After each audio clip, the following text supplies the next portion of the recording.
பல்வேறு மாவட்டங்களில் நடைபெற்ற நிகழ்வுகளை களத்தில் மதிமுகம் பகுதியில் பார்க்கலாம்.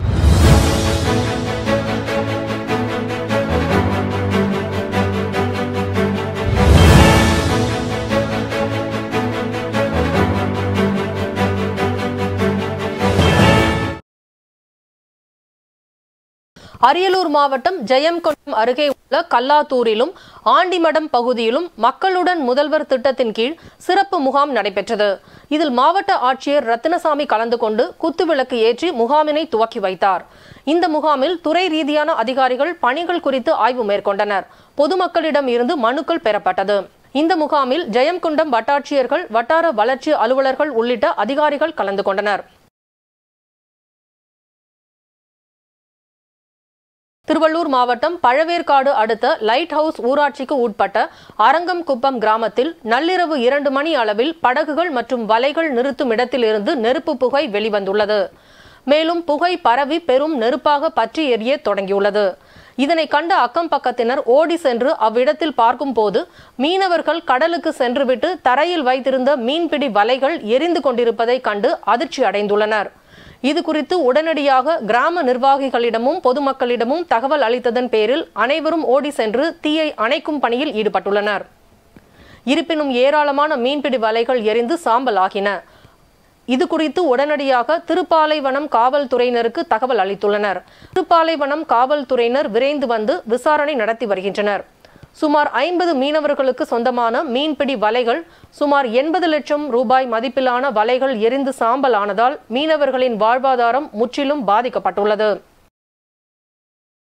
வேலூர் மாவட்டத்தை சேர்ந்த அமீன் மற்றும் ஆற்காடு பஜனை கோயில் தெருவை சேர்ந்தவர் அஜய். இவர்கள் இருவரும் ராணிப்பேட்டை மாவட்டம் ஆற்காடு அடுத்த ரத்னகிரி காவல் நிலையத்திற்கு உட்பட்ட பகுதிகளில் தொடர்ந்து வழிப்பறி குற்ற சம்பவங்களில் ஈடுபட்டு வந்தனர். இவர்கள் இருவரையும் வழிப்பறி குற்ற வழக்கு ஒன்றில் ஆற்காடு நகர காவல் ஆய்வாளர் சசிகுமார் தலைமையிலான போலீசார் கடந்த சில வாரங்களுக்கு முன்பு கைது செய்து சிறையில் அடைத்தனர்.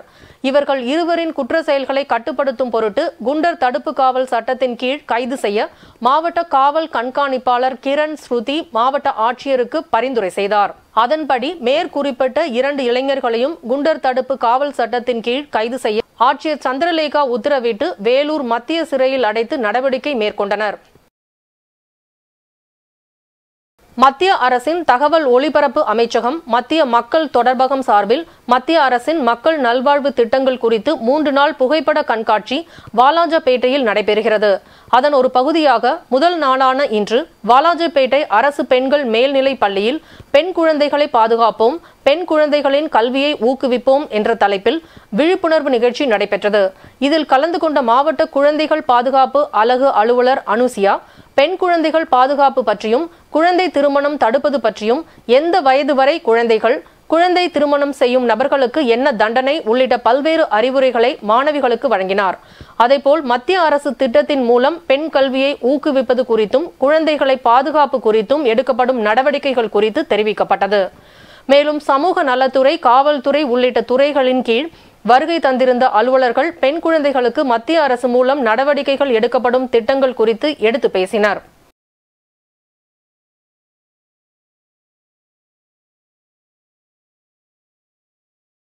திருப்பூர் மாவட்டம் தாராபுரத்தை அடுத்த கரூர் சாலை கரையூர் அருகில் உள்ள காளியம்மன் கோவில் புதூர் பகுதியை சேர்ந்தவர் விவசாயி நல்லசாமி என்பவர் தனது வீட்டை பூட்டிவிட்டு அருகில் உள்ள வங்கிக்கு சென்றுவிட்டார்.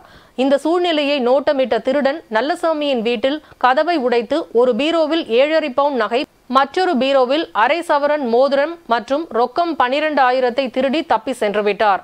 இதன் மதிப்பு 4.5 லட்சம் ஆகும். இது குறித்து மூலனூர் காவல் நிலையத்திற்கு தகவல் தெரிவிக்கப்பட்டு இன்ஸ்பெக்டர் வேல்முருகன் மற்றும் உதவி ஆய்வாளர்கள் லோகநாதன், கோபால் சம்பவ இடத்திற்கு வந்து விசாரணை செய்து மோப்பனாய் வரவழைக்கப்பட்டு கைரேகை நிபுணர் உதவியுடன் ஆய்வு செய்தனர். ஊர் பொதுமக்கள் கூடி விரைவாக நடவடிக்கை எடுக்க வேண்டும் எனவும், இப்பகுதியில் தொடர் திருட்டால் பொதுமக்கள் அச்சத்தில் உள்ளனர் என்றும், காவல்துறை உரிய நடவடிக்கை எடுத்து திருட்டை நடைபெறாமல் பாதுகாக்க வேண்டும் என்றும் பொதுமக்கள், சமூக ஆர்வலர்கள் கோரிக்கை விடுத்து வருகின்றனர்.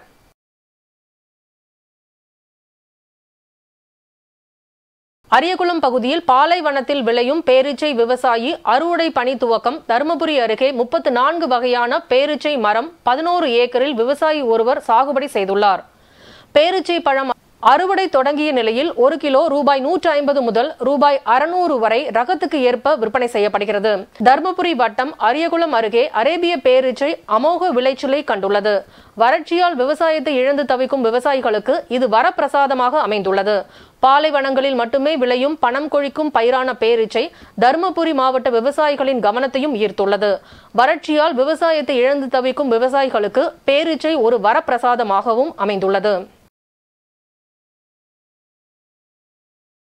நாங்கள் விவசாயம் பண்ணுறது பார்த்தீங்கன்னா பேரீச்சை விவசாயிகள் செஞ்சுட்டு இருக்கிறோம். இன்னைக்கு இல்லைங்க, 89லேருந்து கிட்டத்தட்ட 35 வருஷமா பேரீச்சை விவசாயம் பண்ணிட்டு இருக்கிறோம். பேரீச்சை விவசாயத்துக்கு ஒரு இது ஆராய்ச்சி மைன்னு சொல்லலாம். 35 வகையான பேரீச்சை செடிகள் நட்டுருக்கிறோம். அதில் நல்ல தரமான வரக்கூடிய பேரீச்சை செடிகளை பார்த்து இன்னைக்கு வெளிநாடுகள்லேருந்து இறக்குமதி பண்ணி ஈரான், சவுதி அரேபியா, துபாயிலேருந்து இறக்குமதி பண்ணி இந்தியா முழுக்க செடிகளை சப்ளை பண்ணிட்டு இருக்கிறோம். பெரிய பெரிய தோட்டங்கள் போட்டிருக்கோம். 50 ஏக்கர் 20 ஏக்கர் போட்ட தோட்டங்கள்லாம் இருக்குங்க. இது என்னன்னாக்க பேரீச்சை விவசாயத்துக்கு நல்ல ஒரு லாபகரமான பயிராக இருக்கு. காரணம் என்னன்னா, வருஷத்துக்கு ஒரு வெள்ளாமுங்கிறதுனால நம்மளுக்கு லேபர் ஒர்க் ரொம்ப ரொம்ப கம்மி, கூலி ஆட்கள் வேலை கம்மிங்க. அதில் பார்த்தீங்கன்னா இதில் ஒரு ஏக்கருக்கு 24 அடிக்கு இடைவெளியில் நட்டுட்டு ஊடுபயிரா நம்ம என்ன ரெகுலராக செஞ்சுட்டு இருக்கோம். நெல், கரும்பு தவிர மற்ற பயிரெல்லாம் பண்ணிக்கலாங்க. இது நல்லா வெயில் படக்கூடிய இடமா இருக்கணும். தென்னை, இதை இடையில கொண்டு போய் போட முடியாது. வளர்ந்து போற மரங்கள் இதுல இடையில போட முடியாது. சின்ன சின்ன விவசாயிகள் நம்ம பண்ணிக்கிறதுனால அதனால இந்த சைடுக்கு அது ஒரு வருமானமா கிடைச்சிருந்ததுல இருக்கு. இது ஆனா காய்க்கெல்லாம் எந்த ஸ்ப்ரே பண்ண தேவையில்ல. பின்னாடி இருக்கிற மரம் பார்த்தீங்கன்னா கனிஜின்ற ஒரு ரகங்க. கிட்டத்தட்ட 200லேருந்து 250 கிலோ வரைக்கும் காய்ச்சிருக்கு. அந்த மரத்துல ஒரு கிலோ 200லேருந்து 300 ரூபாய் வரைக்கும் இங்கே போயிட்டு இருக்கு. 200 ரூபாய்க்கு ஹோல்சேலில் கொடுத்தாலும் 200 கிலோ இருந்தாலும் கிட்டத்தட்ட 46 ரூபாய் காய் இந்த ஒரு மரத்தில் இருக்குங்க.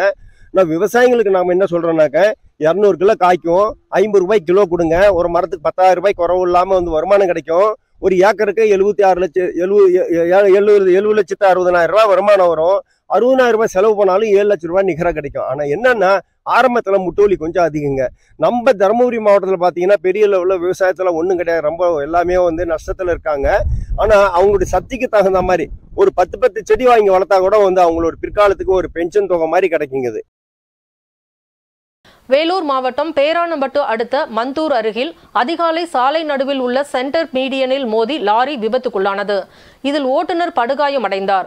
பெங்களூரில் இருந்து செய்யார் நோக்கி காய்கறிகள் ஏற்றிக்கொண்டு லாரி நேற்றிரவு புறப்பட்டது. இன்று அதிகாலை பேரானம்பட்டு அருகே மத்தூர் பகுதியில் லாரி வந்து கொண்டிருந்த போது எதிர்பாராத விதமாக கட்டுப்பாட்டை இழந்து சென்டர் மீடியனில் லாரி மோதியது. இதில் ஓட்டுநர் கர்ணா காயங்களுடன் உயிர் தப்பினார். படுகாயமடைந்த ஓட்டுநர் கர்ணாவை மீட்டு பேரானம்பட்டு அரசு மருத்துவமனையில் சிகிச்சைக்காக அனுப்பி வைத்தனர். இச்சம்பவம் குறித்து பேரானம்பட்டு போலீசார் வழக்கு பதிவு செய்து விசாரணை மேற்கொண்டு வருகின்றனர். திருப்பத்தூர் மாவட்டம் ஆம்பூர் ரயில் நிலையம் முன்பு மத்திய அரசை கண்டித்து அனைத்து தொழில் சங்கம் சார்பில் மாநிலம் தழுவிய கண்டன ஆர்ப்பாட்டம் நடைபெற்றது.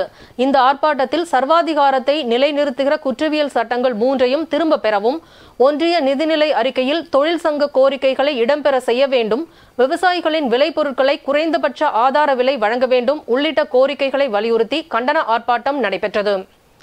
இந்த ஆர்ப்பாட்டத்திற்கு தலைமை ஏஐடியூசி முன்னாள் மாவட்ட செயலாளர் ஹுசேன் தேவதாஸ், ஏஐடியூசி மாநில துணை தலைவர் சந்திரன், முன்னாள் வழக்கறிஞர்கள் சங்க தலைவர் உள்ளிட்டோர் கலந்து கொண்டனர்.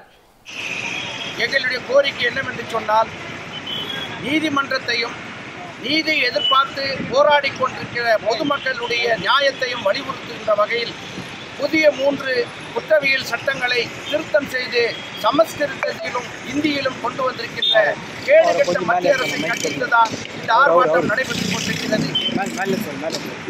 பட்ஜெட் தாக்கல் செய்வதற்கு 1 மாதத்திற்கு முன்பாக அனைத்து தொழிற்சங்கங்களும் பட்ஜெட்டில் இடம்பெற வேண்டிய தொழிலாளர் பிரச்சனைகளை கோடிட்டு மத்திய அரசுக்கு சமர்ப்பித்துள்ள நிலையில் அவைகளை கண்டு கொள்ளாமல் தொழிலாளர் பிரச்சனைகளை தொட்டு பார்க்காமலே ஒரு பட்ஜெட்டை அரசு தாக்கல் செய்திருக்கிறது. அது மட்டுமல்ல, அதானி, அம்பானி போன்றவர்கள் மொத்தமான உணவுப் பொருட்களை தேக்கி வைத்து, அதாவது பதுக்கி வைத்து விற்கின்ற மிகப்பெரிய அயோக்கியத்தனம் நடந்து கொண்டிருக்கிறது. குறிப்பாக சமையல் எண்ணெய், பருப்பு, அரிசி, கோதுமை உட்பட பல்வேறு உணவுப் பொருட்களுடைய விலை தொடர்ந்து அதிகரித்து வருகிறது. இவைகளை கட்டுப்படுத்துவதற்கோ அல்லது இவைகள் விலையை குறைப்பதற்கோ இந்த பட்ஜெட்டில் எந்த விதமான ஒரு உத்தரவாதமும் கிடையாது. ஆனால் ஒரு நாளைக்கு 1 சவரன் வாங்குவதைப் போல தங்கத்தின் விலையை மட்டுமே குறைத்திருக்கிறார்கள். இந்த மக்களை பாதிக்கின்ற இந்த பொருட்களின் விலையை குறைக்க இந்த அரசுக்கு துப்பில்லை என்பதை தெரிவித்துக் கொள்கிறேன்.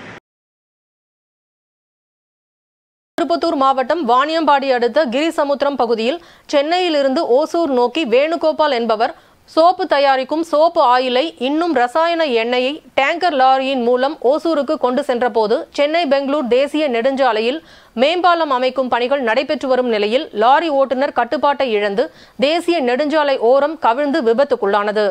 இந்த விபத்தில் லாரியில் இருந்த 35,000 லிட்டர் கொள்ளளவு கொண்ட ரசாயன எண்ணெய் சோப் ஆயில்கள் சாலையில் கொட்டி ஆறாக ஓடி வீணானது. இந்த விபத்தில் யாருக்கும் எவ்வித காயமும் ஏற்படாத நிலையில் இவ்விபத்து குறித்து வாணியம்பாடி கிராமிய காவல்துறையினர் வழக்கு பதிவு செய்து விசாரணை மேற்கொண்டு வருகின்றனர். ராணிப்பேட்டை மாவட்டம் நெமிலி வட்டத்தில் உங்களை தேடி உங்கள் ஊரில் திட்ட முகாமில் காவேரிப்பாக்கம் அரசு ஆரம்ப சுகாதார நிலையத்தில் அடிப்படை வசதிகள் குறித்து மாவட்ட ஆட்சித்தலைவர் சந்திரலேகா அவர்கள் ஆய்வு செய்தார்.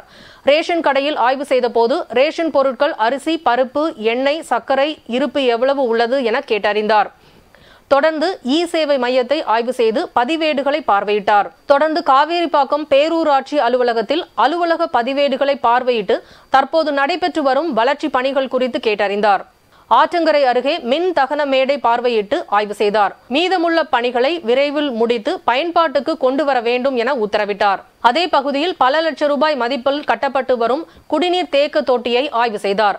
ஒச்சேரியில் அங்கன்வாடி மையத்தில் குழந்தைகளுக்கு சத்துணவு மாவு முட்டைகள் முறையாக வழங்கப்படுகிறதா என்பதையும் வருகை பதிவேட்டை ஆய்வு செய்தார். அப்போது அரசு அலுவலர்கள் உடன் இருந்தனர்.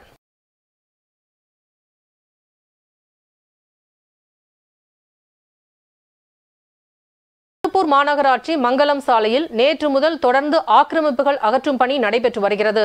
திருப்பூர் மாநகராட்சியில் இருந்து மங்கலம் சாலை ஓரங்களில் குடியிருப்புகள் மற்றும் கடைகள் என அதிகப்படியான ஆக்கிரமிப்புகள் செய்யப்பட்டுள்ளதாக எழுந்த புகாரை தொடர்ந்து மாநகராட்சி சார்பில் கடந்த மாதம் நோட்டீஸ் வழங்கப்பட்டது. எனினும் முறையாக ஆக்கிரமிப்புகள் அகற்றப்படாமல் இருந்ததை தொடர்ந்து நேற்று முதல் பொக்லைன் இயந்திரங்கள் உதவியுடன் ஆக்கிரமிப்புகள் அகற்றப்பட்டு வருகிறது. இந்நிலையில் இன்று மங்கலம் சாலை கோழிப்பண்ணை பகுதியில் மாநகராட்சி அதிகாரிகள் ஆக்கிரமிப்புகளை அகற்ற முயன்ற பொழுது அப்பகுதி குடியிருப்பு வாசிகள் ஆக்கிரமிப்புகளை அகற்றக்கூடாது என கூறி அதிகாரிகளை தடுத்து வாக்குவாதத்தில் ஈடுபட்டனர். இதனால் அப்பகுதியில் பரபரப்பு ஏற்பட்டது.